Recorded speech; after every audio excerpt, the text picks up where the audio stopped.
Banpur sell ISP সম্প্রসারণ বিদেশি বিশেষজ্ঞদের উপস্থিতিতে ভাঙা হলো 70 বছরের পুরনো 5টি কুলিং টাওয়ার। রামনবমী রবিবার সকালে ইস্পাত নগরী বানপুর সহ গোটা শিল্পাঞ্চল একটি ঐতিহাসিক ঘটনার সাক্ষী থাকলো। বানপুর ইস্কো কারখানা বা সেল আইএসপি তে পূর্ব ঘোষণা মতো ভেঙে ফেলা হলো 5টি কুলিং টাওয়ার। নতুন প্ল্যান্ট সম্প্রসারণের জন্য আইএসপির ভিতরে 5টি কুলিং টাওয়ার ভেঙে ফেলা হলো বলে কারখানার মুখ্য জনসংযোগ আধিকারিক ভাস্কর কুমার জানিয়েছেন। তিনি বলেন, এদিন বানপুর সেল আইএসপির 5টি আইকনিক কুলিং টাওয়ার ভেঙে ফেলা হয়।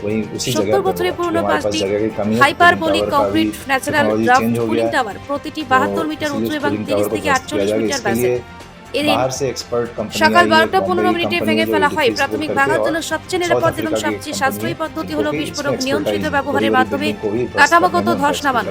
এরপরে হাইড্রোলিক সরঞ্জাম লাগানো, খননকারী যন্ত্র ব্যবহার করে সেকেন্ডের পার্টের কাজ করা হয়।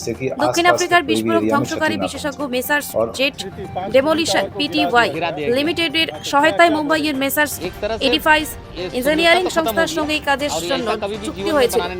আরও বলা হয়েছে, যেহেতু কুলিং টাওয়ারগুলো কোনো কাঠামোগত অঙ্কন পাওয়া যায়নি, তাই মূল ভৌত বৈশিষ্ট্যগুলো যেমন রিং বিমের উপরে শিলের পুরুত্বে টেপারিং এবং স্টিল রেইনফোর্সমেন্ট বারগুলির বিশদ স্থান স্থাপনের পরে সরাসরি স্থান তদন্তের মাধ্যমে নির্ধারণ করা হয়েছিল।